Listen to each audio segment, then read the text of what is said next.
बिस्मिल्लाहिर्रहमानिर्रहीम। CF की discovery में खुश आमदीद नाजरीन। जैसा कि हमने अपनी पिछली वीडियो इल्म एंड इट्स सोर्स में आपसे वादा किया था कि हम आपके लिए एक नई वीडियो लाएंगे जिसमें हमारे सैयद अदनान सलाउद्दीन साहब मौजूद हैं, जो हमारे रिसर्चर भी हैं, हमारे कोलीग भी हैं। इनका एक अपना अंदाज़ है बयान करने का। आज इनसे हम सुनते हैं कि पिरामिड्स कैसे बने और किसने बनाए। जी अदनान साहब।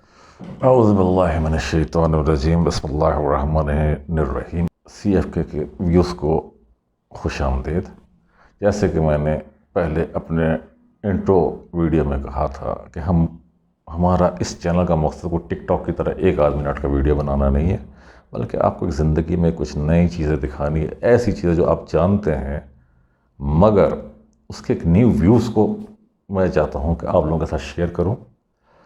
आज हम बात करेंगे पिरामिड्स पे कि पिरामिड है क्या और वो किसने बनाया, क्यों बनाया। तो एग्जैक्टली जो मेरा जो बेसिक टॉपिक है वो है 3 प्रिज्म शेप बिल्डिंग्स। तो वो बिल्डिंग्स को तो हमने बचपन से देखी, बहुत तस्वीरें देखी, वीडियोस देखे, सब कुछ देखा। अब लेकिन मसला ये था कि मुझे इसके डायमेंशंस का नहीं पता था कि है कितनी बड़ी। तो एक दफ़ा इज़राइल और मिस्र की आपस में मुश्तरका जो है एयरफोर्स की मशक़ें हो रही थी। तो उसकी एक वीडियो देखी जिसमें F-16 जो है दोनों मुल्कों के वो इस तरह से गुजर रहा है कि 50% पिरामिड उसके ऊपर है, 50% नीचे है। तो मुझे ख्याल है कि ये पिरामिड इतनी बड़ी चीज़ है कि F-16 गुजर रहा है, एक फाइटर प्लेन गुजर रहा है फॉर्मेशन में और वो उसके दरमियान में से गुजर रहा है। तो मेरे एक दोस्त था, उसने बड़ी दुनिया देखी थी, वो हमारे पास आया। तो मैंने उससे कहा कि यार आप मिस्र गए? उसने कहा हाँ गया हूँ। मैंने कहा पिरामिड देखा? उन्होंने कहा यार मैं पिरामिड देखने ही के लिए तो मिस्र गया था। मैंने उससे पूछा कि ये पिरामिड्स जो है ये कितने बड़े हैं? तो उसने कहा कि it is equivalent to 40 storey tower building. तो अब बड़ी ही अजीब व गरीब शेप है। तो और ये बिल्डिंग्स जो है ये फ़िरौन का मकबरा है। तो वहाँ पे आके मेरी बात फंस गई। मैंने सोचा कि यार ये फ़िरौन का मकबरा कैसे हो सकता है, इतनी बड़ी बिल्डिंग फ़िरौन का मकबरा कैसे होता है। और मैं बात आपसे कर रहा हूँ मिड 90s 92 93 की। उसके बाद मैंने पिरामिड्स पे कुछ पढ़ना वढ़ना शुरू किया, कुछ मवाद इकट्ठा करना शुरू किया कि ये है क्या। लेकिन मेरे जहन में ये मेरा बहन ये बात मानने को तैयार ही नहीं था कि पिरामिड्स जो है वो किसी का मकबरा हो सकता है। तो उसके बाद 2002 के करीब मुझे एक आर्टिकल मिला इंटरनेट में। जब वो आर्टिकल पढ़ा तो मुझे मेरा वो सवाल का जवाब मिल गया और मेरी वो पिक्चर कंप्लीट हो गई कि व्हाट इज़ पिरामिड और हु बिल्ड इट। अब इसमें जो आपको मैं एक एम्पिरिकल सवाल पूछता हूँ, जो डेली ऑब्जर्वेशन का सवाल है, आप नाज़रीन को पूछता हूँ, अपने कमेंट में इसका जवाब दीजिएगा कि मुझे बताए कि दुनिया में बड़ी सारी एम्पायर्स आई। सबसे पहली एम्पायर आई थी असारियन हाईलैंडर्स, जो तकरीबन 9000 BC की थी और उसमें हज़रत इब्राहीम अलैहिस्सलाम पैदा हुए थे। उस असारियन हाईलैंडर्स का जो Sumer and Akkad of empire of Sumer and Akkad कहलाता है, उसमें तकरीबन उस एम्पायर के बनने के 3000 साल बाद पैदा हुए थे या 2500 साल बाद पैदा हुए थे। तो वहाँ से शुरू हो के आज तक में कोई एक एम्पायर बताए, कोई एक हुकूमत बताए जिसने इतना बड़ा कौमी पैसा किसी के मकबरे के लिए खर्च कर दिया, इतनी बड़ी बिल्डिंगें बना दिया। दुनिया में सिर्फ एक मिसाल है कि जो एक्सक्लूसिवली एक मकबरे पे इतना बेशुमार नेशनल वेल्थ जो है बर्बाद किया गया। आपको बात बुरी लगेगी लेकिन ये सच है कि मैंने जो हिस्ट्री का पूरा वो देखा है उसमें मुझे सिर्फ ताजमहल वाहिद बिल्डिंग नज़र आई है जो बेसिकली सिर्फ एक मकबरा है। और आपको पता है कि ताजमहल का ख़र्चा कितना आया? उस ज़माने में जब ताजमहल बनाया गया तो मुग़ल एम्पायर की जो एक साल की रेवेन्यू थी वो 1 करोड़ रुपया थी और वो उस ज़माने में बहुत प्रिंसली अमाउंट हुआ करती थी। अब सिंपली ये देख लें कि ये जो आपका बादशाह मस्जिद है ये 30,000 रुपये में बना और शाहजहां के 50 साल बाद बना, औरंगज़ेब ने बनाया। आपका ताजमहल 20 लाख रुपए में बना, that is equal to 20% of the tax revenue. कौन हो है जो एक मकबरे पे इस तरह के कौम का 20% पैसा ज़ाया करते? और शाहजहां ने किया। और ताजमहल वो वाहिद बिल्डिंग जो एक्सक्लूसिवली सिर्फ 2 बंदों की कब्र है। हमने अपने बाबाए कौम का बहुत बड़ा मौसोलियम बनाया, लेकिन वो बाबाए कौम की कब्र नहीं है, उसके पीछे पूरा म्यूज़ियम है, उनकी पूरी लाइफ स्टोरी को वहाँ सेव किया गया फॉर द फ्यूचर जनरेशन। आप जाएँ तो जो है कायज़-ए-आज़म का मज़ार एक कोने में है, उसके बाद उसका पूरा म्यूज़ियम है, लाइब्रेरी है, हर चीज़ है, जिसको हमारे बाबाए कौम की ज़िंदगी मतलब अगर कोई रिसर्च करना चाहे तो मौसोलियम में चला जाए। लाखों लोग जाते हैं, हर रोज़ जाते हैं। तो उन्हें मुझे पता है कि क्या उन्हें वहाँ नहीं मिलता ये सब कुछ। ऑटोमन्स ने जब उसको फतह किया आपका कॉन्स्टेंटिनोपल को, तो उन्होंने वहाँ पे हज़रत अबू अय्यूब अंसारी रज़ियल्लाहु ताला अन्हु की कब्र मुबारक थी। उन्होंने उनको ऑनर करने के लिए उनकी कब्र को जो है शानदार बनाया। लेकिन क्या वो सिर्फ कब्र है? नहीं, एक बहुत बड़ी मस्जिद है, ब्लू मॉस्क कहलाती है, उसमें लाइब्रेरी है, उसमें इस्लामिक रिसर्च सेंटर है, सिर्फ कब्र नहीं है। हज़रत इमाम बुखारी रहमतुल्लाह अलैह जो सहीह बुखारी के वो है कंपाइलर, आपका बुखारा में जो है उज़्बेकिस्तान में बहुत शानदार सेंटर है, और हज़रत इमाम बुखारी की कब्र मुबारक सिर्फ एक कोने पे है, बाकी सारी का सारी इबादत का है, लाइब्रेरी है और तसव्वुफ़ का मरकज़ है वो। लेकिन ये शाहजहां का ताजमहल वो वाहिद बिल्डिंग है जो सिर्फ 2 बंदों की कब्र है, और 2 को बंदों की कब्र पर जो है कौम का 20% पैसा ज़ाया कर दिया गया। तो मुझे बताया कि कोई कौन पागल है जो 40 मंजिला टावर खड़ा करेगा अपने बादशाहों की कब्र बनाने के लिए? तो ऐसा नहीं है। तो ऐसा क्यों हुआ? ये बिल्डिंग्स कहाँ से आई, क्यों बनाई गई? अगर आप इस कहानी को सुनना चाहते हैं तो आपको तकरीबन आज से कोई यूँ समझ ले कि आपको 7,000 साल पहले जाना पड़ेगा। हज़रत यूसुफ़ अलैहिस्सलाम हज़रत इब्राहीम अलैहिस्सलाम के पड़पोते थे। उन्होंने हज़रत इब्राहीम अलैहिस्सलाम को नहीं देखा। हज़रत इब्राहीम अलैहिस्सलाम की उम्र मुबारक 200 साल रही।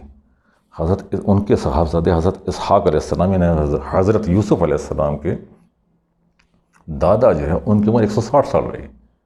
लेकिन उन्होंने ना इब्राहीम अलैहिस्सलाम को देखा, ना इसहाक़ अलैहिस्सलाम को देखा, क्योंकि वो अपने 12 भाइयों में 11वें नंबर पे थे।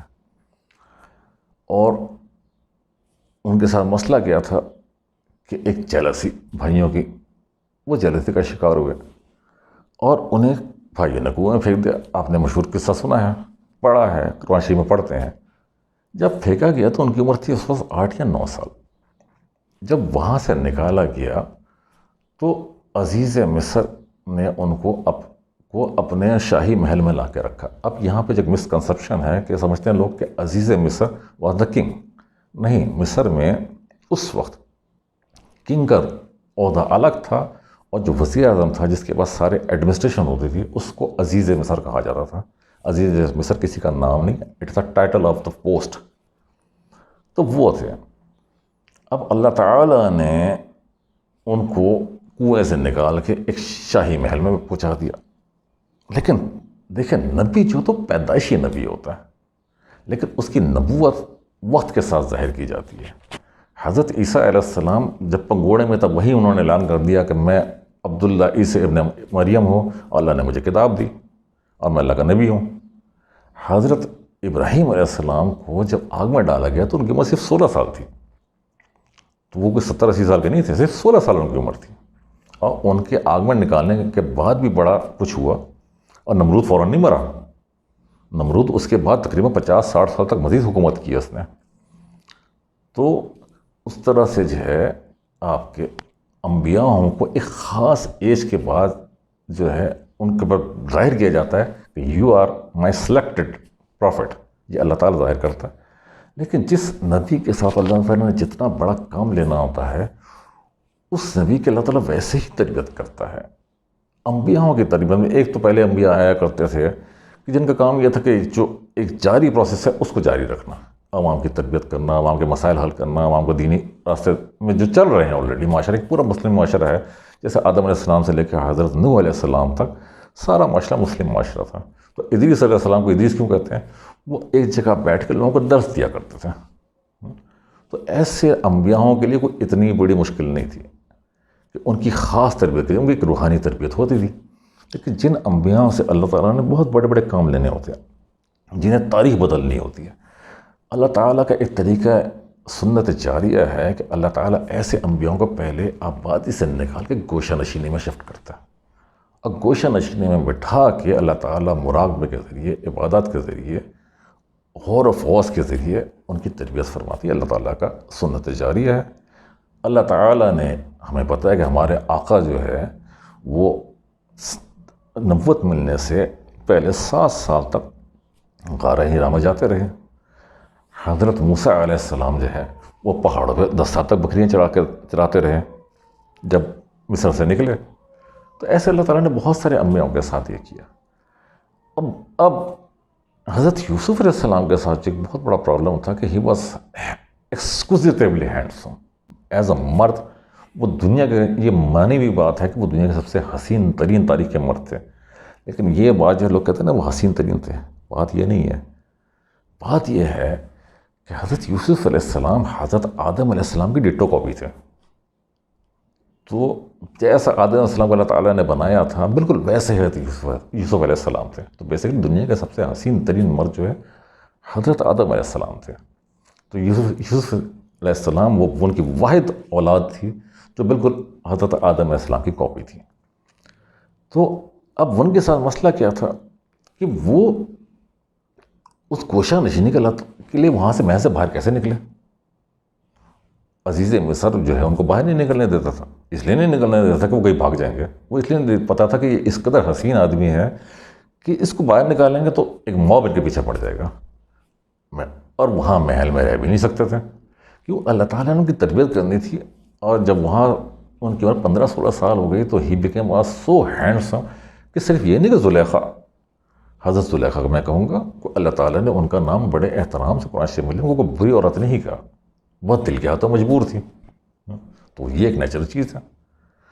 लेकिन सिर्फ ज़ुलेखा नहीं, पूरे महल की जितनी बालिग़ ख़वातीन थी 15 साल से लेकर 40 साल तक, हर एक की नीयत ख़राब हो जाती थी उनको देख के। तो अल्लाह ताला ने एक ऐसा बंदोबस्त किया कि बग़ैर किसी जुर्म के उनको उठा के जेल में डाल दिया और जेल में चले गए। अब जेल में क्यों गए? इसलिए कि अल्लाह ताला ने उनकी तरबियत करनी थी। अल्लाह ताला ने उनको गोशा नशीनी में ले गए, गोशा नशीनी में चले गए। वहाँ से अब उस वक्त उनकी उम्र तकरीबन 18 या 19 साल थी जब वो जेल में गए।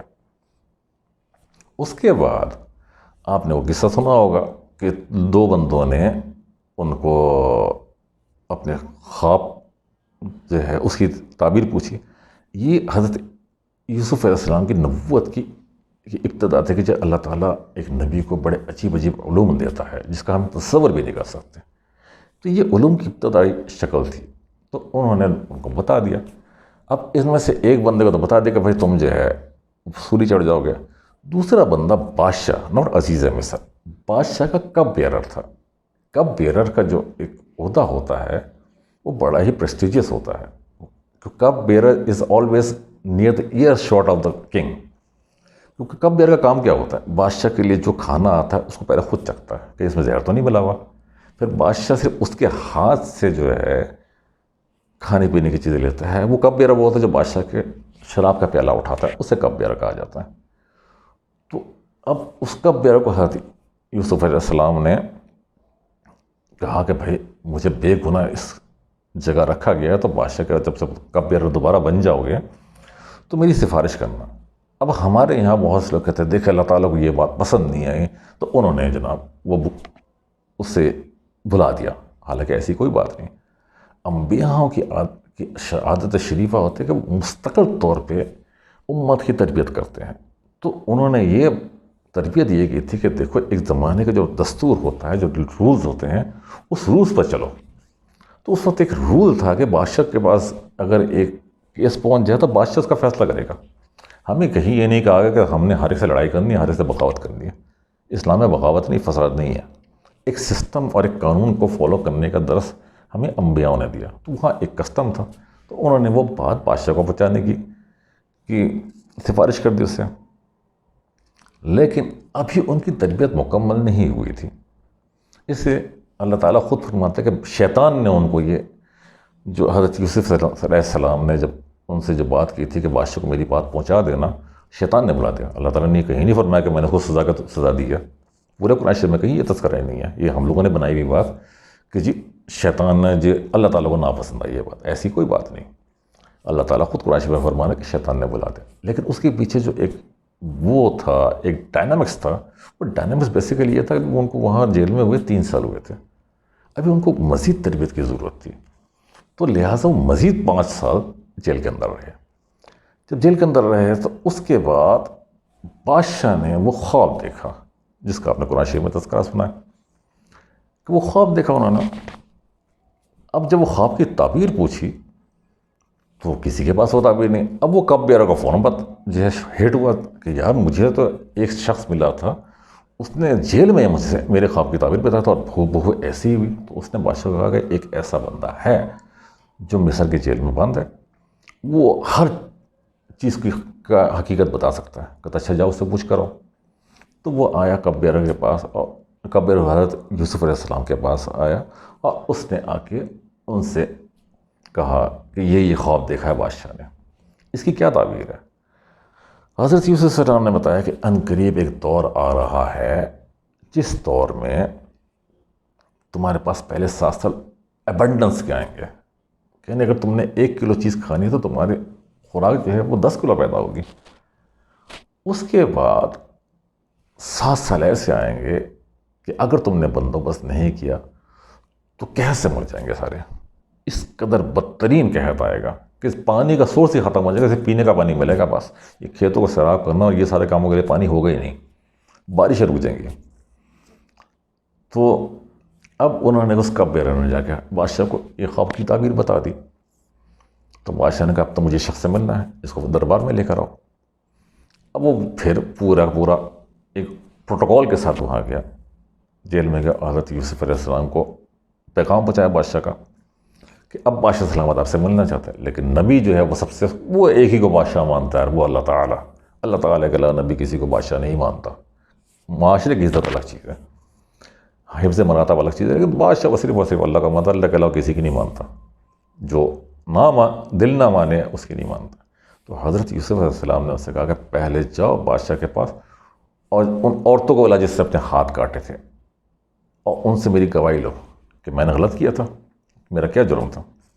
तो बादशाह सलामत ने अजीज़ मिस्र को भी बुलाया और वो सारी ख़वातीन को बुलाया, और उन्होंने बताया कि यूसुफ जो है वो बिल्कुल बेगुनाह है, हमने उस बंदे को सिर्फ फ़रिश्ता ही देखा है, वो तो इंसान है ही नहीं, वो इंसान के अंदर एक फ़रिश्ता है।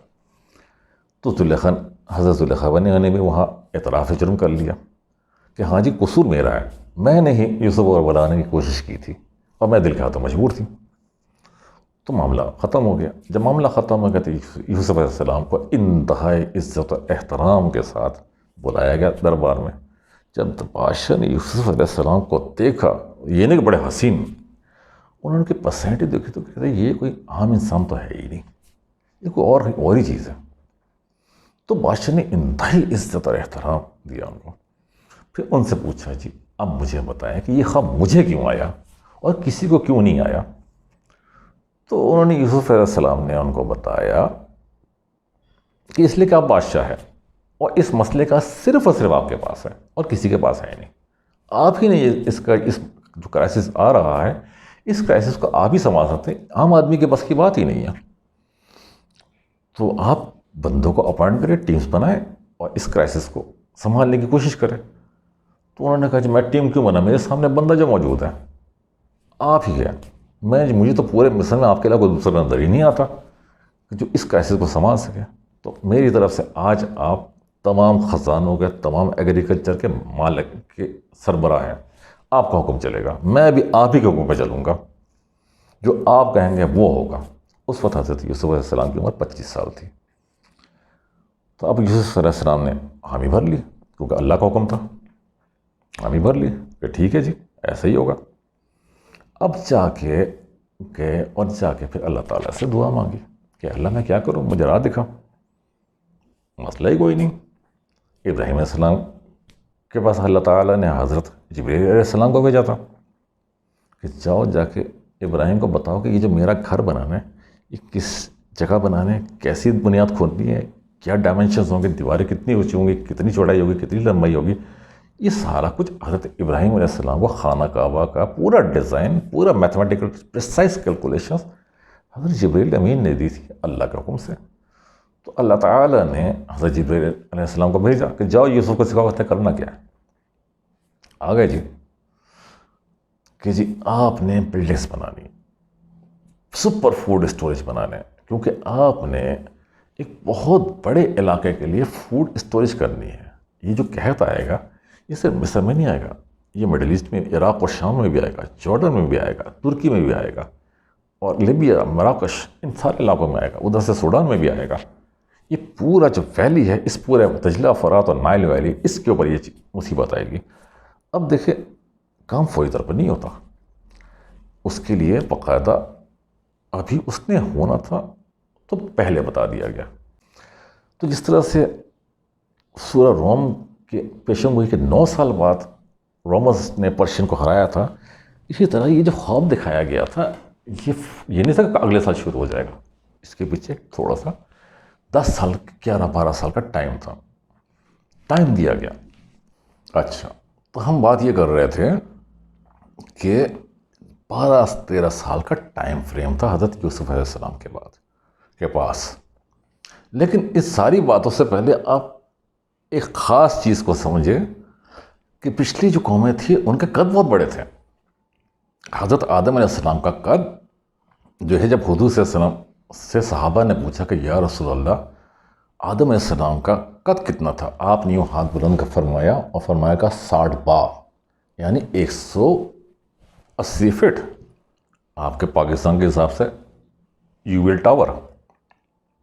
जब उनसे पूछा सहाबा ने कि कौम आद का कद कितना था, आपने फिर हाथ यूँ बुलंद फरमाया और फरमाया कि 100 बा, यानी 300 फीट, सेंटोरस टावर, ये कौम आद का कद था। लेकिन और उसके पीछे बहुत बड़ी हिकमत थी कि ये कद इतने ज़्यादा क्यों थे। ये सर्वाइवल के लिए बहुत ज़रूरी था।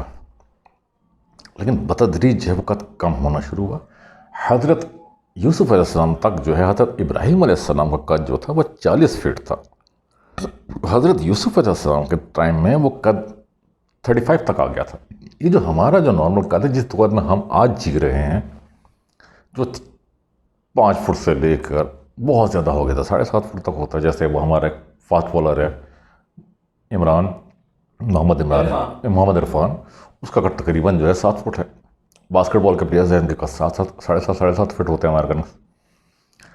तो ये जो कद है, ये कद हज़रत दाऊद अलैहिस्सलाम के दौर में इस्टेब्लिश हो चुका था। लेकिन जो गोलायत जो था, जिसको आप जालूद के कुरान शरीफ के ज़बान में जालूद कहा जाता है और अंग्रेज़ी में जिसको गोलायत कहा जाता है, ही बस 12 फुट हाई। तो उस ज़माने में 12 फीट के हिसाब से बहुत बड़ा जिन था, लोग उसके सामने नहीं आते थे। वो यूँ हाथ के घेरे में 5 बंदे लेकर उसको क्रश करके मार देता था। तो हज़रत यूसुफ अलैहिस्सलाम का कद 35 फीट था। और देखिए, एक नॉर्मल इंसान जो है अपना बॉडी वेट का 1/3 वेट बड़े आराम से उठा लेता है। ये चीज़ आपको जानना, बेसिक जानना ज़रूरी है। अगर आपका वेट 60 किलो है तो 20 किलो के वज़न बड़े आराम से उठा लेते हैं। लेकिन आप रोज़मर्रा देखते हैं कि ये जो हमारे मज़दूर वगैरह होते हैं, वो 100-100 किलो के आटे की बोरी, 100-100 किलो की चीनी की, खाद की बोरी कंधे में रख के उठा के, ट्रक से उठा के गोदाम में ले जाते हैं, और उनका अपना वेट जो होता है वो 60-70 kg होता है। तो ये चीज़ आपको इसलिए जानना ज़रूरी है कि आगे जब आपको मैं बता रहा हूँ कि बना कैसे, उसके लिए बहुत ज़रूरी है। अच्छा, अब यूसुफ अलैहिस्सलाम को पूरा डिज़ाइन हज़रत जिब्रील अलैहिस्सलाम ने दिया, और आप हैरान होंगे कि उस पिरामिड की जो ज्योमेट्री थी इस कदर ज़बरदस्त थी, इस कदर परफेक्शनिस्ट थी कि आजकल का दौर के इंसान जो है अपने सुपर कंप्यूटर पर जाके वो काम कर सकता है। उस दौर के लोगों के पास ऐसी कैलकुलेशंस थी ही नहीं, वो एक ऐसा काम कर सकते थे। लेकिन नबी होता है भाई, नबी की अपनी ही एक बात होती है। अच्छा, अब हज़रत जिब्रील अलैहिस्सलाम ने उनको सारा कुछ दे दिया, पूरे बाकायदा उनको जो है बुनियादों तक के निशान भी लगा दिए कि आपने पिरामिड कहाँ कितना बड़ा बनाना है, कितना ऊंचा बनाना है और किस अंदाज में बनाना है। अच्छा, अब हमारे यहाँ बहुत लोग कोई कहता है कि जनाब फलां जगह से पत्थर लाया गया, फलां जगह से पत्थर लगाया गया। भाई वहाँ पे जो सबसे करीब तरीन पहाड़ है वो अल्ताई रेंजेस है। अल्ताई रेंजेस वहाँ से हज़ारों किलोमीटर दूर है जहाँ पे ये पिरामिड्स बने हुए हैं। और अगर आप पिरामिड्स को देखें तो आपको जो बड़े बड़े बोल्डर्स नज़र आते हैं उसमें कहीं भी तेसी करंडी वगैरह का निशान नहीं है, इसलिए कि वो कहीं से काट के नहीं बनाए गए। पिरामिड्स के लिए चूना, चावल और गन्नों के भूसे की तूड़ी और दरिया नील के बेस से उठाई गई चिकनी मिट्टी, इसको इस्तेमाल किया गया, सांचे बनाए गए। सांचों में वो जो है वो ईंट बनाई गई जो 1 टन से लेकर 1.25 टन वजनी थी। अब वो लोग जो 35-35 फुट के बंदे थे वो 1 या 2 बंदों के लिए वजन उठाना मसला ही कोई नहीं था, तो वो चीज़ें वहाँ बनाई गई। फिर कमाल, वो ईंटें जो है वो आग में नहीं पकाई गई, वो धूप में सुखाई गई। इसके पीछे बहुत बड़ी हिकमत है कि ऐसा क्यों किया गया। अच्छा, अब जब पिरामिड बनाया गया, जब मुकम्मल हुआ तो इतना बड़ा था वो कि आप खुद देखें ना कि आजकल के दौर में वो 40 मंजिला बिल्डिंग है और अंदर से एक बहुत बड़ा एक एम्प्टी हॉल है। अब जब वो कंप्लीट हो गया तो कंप्लीट होने के बाद हज़रत यूसुफ अलैहिस्सलाम ने बादशाह को बुलाया। तब बादशाह ने अब क्या करना है, कहते अब आपके पास वो अबंडेंस का जो है टाइम फ्रेम आने वाला है, वो तकरीबन 1.5 से 2 साल बाद वो अबंडेंस का टाइम फ्रेम आएगा। आप एक शाही हुक्मनामा जारी करें जिसके तहत हर किसान को ये कहे कि उनके पास जितना फालतू गल्ला, जितना फालतू अजनास, जितने फालतू सब्जी, फल फ्रूट होंगे या इनके जानवर ज़्यादा बच्चे देंगे, वो सारा फालतू जो है वो इस सरकारी ख़जाने में जमा कराएं और आप उसको पेमेंट कर। देखिए, नबी किसी का कसब नहीं करता, ना ही किसी को गसब करने की तालीम देता है। उन्होंने ये बादशाह से नहीं कहा जब बहा के सरकार सख्त नहीं, पेमेंट करो, पेमेंट करके उनसे लो ताकि वो खुशी खुशी दें। तो पूरे इलाके से, जिसको आप कहते हैं वादी नील, वहाँ से ये गल्ला ला ला के वहाँ जमा किया गया। जानवरों को ज़बा किया गया, ज़बा करके उसके अंदर की सफाई की गई, जो गट्स थे, जो दिल, फेफड़े शेफड़े थे वो बीच में से निकाले गए, सर अलग किया गया और उसके बाद उसको कॉटन में लपेटा गया।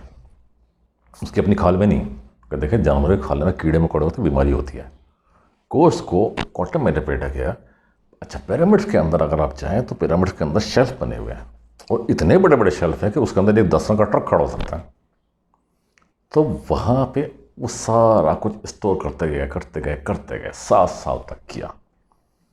अच्छा, अब पिरामिड में कोई रोशनदान नहीं है, एक मेन एंट्रेंस है और बस। अब हमारे यहाँ जब हम गोदाम बनाते हैं तो गोदाम हमारे यहाँ देखे 3 किस्म के बनते हैं। एक वो गोदाम होता है जैसे आपका नेशनल जो है ग्रेन स्टोरेज होता है, जो हुकूमत जिसमें एमरजेंसी में जो है गंदम और चावल वगैरह इकट्ठा जमा करती है कि किसी भी एमरजेंसी में काम है। अब वो चावल और गंदम का जो स्टोरेज होता है उसमें जब चावल और गंदम से भर देते हैं तो उसके बाद उसके रोशनदानों को वो मिट्टी का लगा के कुछ लगा के कुछ सील कर देता है कि उसके अंदर हवा ना जाए। तो ये हवा जाएगी तो चीज़ें ख़राब हो जाएंगी, लेकिन उसको परमानेंट नहीं रखा जाता। जब नई फसल आती है तो पुराना माल निकाल दिया जाता है, उसकी जगह नया माल डाल दिया जाता है, उसको रिप्लेस करते रहते हैं मुसलसल। उस तरह पे एक रेवोल्यूशन चलती है उसमें। उसके बाद एक और गोदाम होता है, वो गोदाम होता है जिसमें इंडस्ट्रियल प्रोडक्ट रखी जाती है। वो ऐसे ही होता है, यूँ समझ एक बहुत बड़ा सा कमरा है या बहुत बड़ा सा हॉल है, उसमें ज़्यादा चीज़ें पटक दी गई, इंडस्ट्री की मशीनरियाँ बनी और चीज़ें बनी, लाकर वहाँ पटक दी गई। वो स्टोरेज हाउस है, वो सिंपल एक स्टोरेज हाउस है। एक सबसे ज़्यादा जो सोफिस्टिकेटेड या जिसको के लिए बहुत काम करना पड़ता है वो होता है पेरिशेबल आइटम्स का गोदाम। पेरिशेबल आइटम के गोदाम के साथ आपको एक पूरा चिलर सिस्टम लगाना पड़ता है। आप देखेंगे ऐसे बहुत सारे गोदाम हैं जिसके बाहर बर्फ़ फैक्ट्री होती है, जिसमें से बर्फ़ की बड़ी बड़ी सीटें निकाली जाती है। वो उसको ठंडा रखना पड़ता है। अगर आप उसको ठंडा नहीं रखेंगे तो अंदर जो सब्जियां हैं, कोई ऐसी आइटम्स हैं, वो फौरी तौर पर ख़राब हो जाएंगे। अब हज़रत यूसुफ अलैहिस्सलाम ने वहाँ पर सिर्फ गंदम नहीं इकट्ठा किया, तो लोग गंदम सिर्फ खाली गंदम तो नहीं खा सकते, वहाँ पर फल इकट्ठा किया, वहाँ गोश्त इकट्ठा किया। वहाँ पे एक ही चीज़ जो थी जो मिठास के तौर पर इस्तेमाल होती थी वो थी शहद। शहद वहाँ इकट्ठा किया। तो मिस्र के वादी, मिस्र वादी इराक़ और हमारा वादी सिंध और इधर से गंगा जमुना, ये वो इलाके हैं जहाँ पे कपास आज से 7,000 साल पहले से बोई जा रही है। अब मोहनजोदड़ो के फिगरीन देखे तो उसमें लोगों ने कॉटन की चादरें पहनी हुई है, तो कॉटन वहाँ बहुत होता था, उन्होंने कॉटन को इस्तेमाल किया गोश्त को बचाने के लिए, गोश्त को लपेटने के लिए, तो ये सारा कुछ किया। अब आप देखें कि एक चीज़ जब स्टोरेज होती है खासतौर पर फूड आइटम, तो उसमें से हवा को रोका जाता है कि हवा वहाँ ना आए। वो इसलिए नहीं रोका जाता कि जब हवा आती है तो हवा के साथ उसकी नमी भी आती है, जब किसी चीज़ पर नमी पड़ जाए तो वो चीज़ ख़राब हो जाती है। हवा से नहीं ख़राब होती, आपको बेसिकली हवा चाहिए, ताज़ा हवा चाहिए चीज़ों का, ताकि वो पुरानी बासी हवा को निकाल दे, लेकिन उसके साथ नमी नहीं होनी चाहिए, नमी होगी तो चीज़ ख़राब हो जाएगी। अब यूसुफ अलैहिस्सलाम ने जो वो पिरामिड बनाया, उसके लिए जो मैंने आपसे कहा था कि उन्होंने जो बनाया, जो बोल्डर्स बनाए, बड़े बड़े ब्रिक्स बनाए, उन ब्रिक्स को पकाया नहीं, उसको धूप में सुखाया। क्यों सुखाया?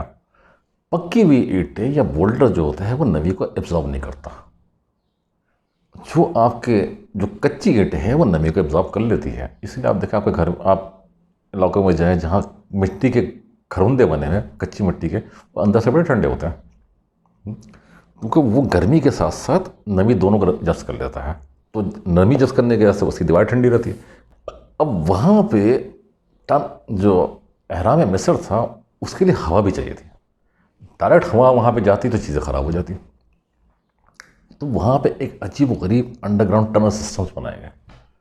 अब वो टनल सिस्टम क्या करता था, वो हवा खींचता था, उसको सर्कुलेट करते हुए मेन हॉल तक आने से पहले वो सर्कुलेट होता था। जब वो सर्कुलेट होता था, एक तो उसका टेम्परेचर उस अंदर के टेम्परेचर के साथ मिल जाता था, दूसरा चीज़ ये होता था कि वो उसके अंदर जितनी नमी है उसका वो एब्जॉर्ब कर लिया करता था, फिर वो हवा अंदर जाती थी। अब आप ये देखें कि जब एहराम मिस्र को जब इन्होंने डिस्कवर किया, क्योंकि जब पहले सहाबा के दौर में सिर्फ उसकी जो है 10 से 12 मंजिलें नज़र आती थी, बाद में मज़ीद आगे जाके उसे 5 या 6 मंजिलें नज़र आती, लोगों को समझ नहीं आता कि ये पहाड़ के बीच में खड़ा है, ये बीच शहर के बीच में पहाड़ क्या कर रहा है। फिर बाद में पता, जब उन्होंने एक्सीडेंटली इसको खोदा तो पता लगा ये वो पहाड़ नहीं, ये तो पूरा का पूरा एक बहुत बड़ा टावर है। फिर एक पूरा शहर दरियाफ्त हुआ, क्योंकि वो वक्त के रेत ने उसको दबा दफन करते करते करते वहाँ तक ले आया था कि उसका सिर्फ जो है 6 या 7 स्टोरेज जो थी वो ज़मीन से ऊपर थे, बाकी सारा का सारा रेत के नीचे दब गया था। तो ये अंग्रेज़ों ने आकर इसकी खुदाई करके पूरा का पूरा पिरामिड दोबारा बाहर निकाला। जब बाहर निकाला, जब उसको खोला, खोलते जो पहले मजदूर अंदर गए हैं तो वो मर गए प्रैक्टिकली। क्यों? हज़ारों साल पुरानी बासी हवा थी, और वो जो टनल्स बनाए गए थे एयर सर्कुलेशन के लिए, वो रेत के नीचे दफन होकर ख़त्म हो चुके थे। तो इसलिए हज़रत यूसुफ अलैहिस्सलाम ने एक पूरा बंदोबस्त किया था, और दुनिया में किसी भी चीज़ की एरोडायनामिक्स चेक करने के लिए विंड टनल से ज़्यादा बेहतर डिज़ाइन आज तक किसी ने नहीं बनाया। ये इसका कमाल है। तो उसी शेप में, एग्जैक्ट उसी ज्योमेट्रिकल प्रोपोर्शन पे वो बनाया जाता है। ज़रूरी नहीं कि उतना बड़ा बनाया जाए, विंड टनल जो बनाया जाता है वो इस कमरे जितना भी होगा, इससे भी छोटा भी हो सकता है, लेकिन उसकी जो ज्योमेट्रिकल और मैथमेटिकल कैलकुलेशन वो एग्जैक्ट पिरामिड के बराबर होती है। ऐसा क्यों है? वैसे इसलिए कि अंबिया जब कोई चीज़ लेकर आते हैं तो उसकी नॉलेज अपने साथ कबर में लेकर नहीं जाते हैं, वो उसकी नॉलेज को अवाम में आम करते हैं। अल्लाह ताला के नबी ने हमें पूरा सिर्फ कुरान हदीस नहीं दी, एक पूरे तिब्ब नबवी दी है।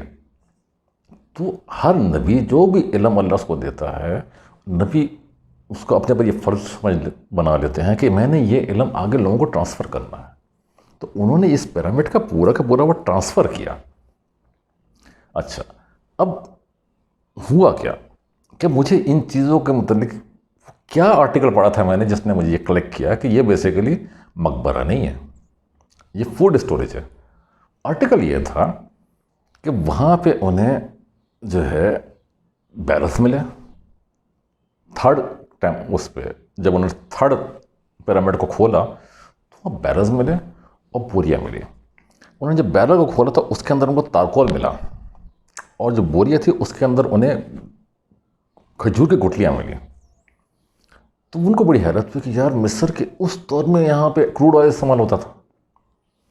तो उन्होंने वो बाहर निकाला, बाहर निकाल के जब उस पर एक्सपेरिमेंट किया तो उनको पता लगा ये क्रूड ऑयल नहीं है, शहद है, और इतने हज़ार साल से क्योंकि पड़ा हुआ है, लिहाजा बिल्कुल क्रूड ऑयल की तरह बिल्कुल थिक ब्लैक हो चुका है। अच्छा, दूसरा जो है जब उन्होंने खजूर की जो गुठलियाँ हैं उसको चेक किया तो पता लगा ये खजूर की गुठलियाँ नहीं, ये गंदम के बीज हैं।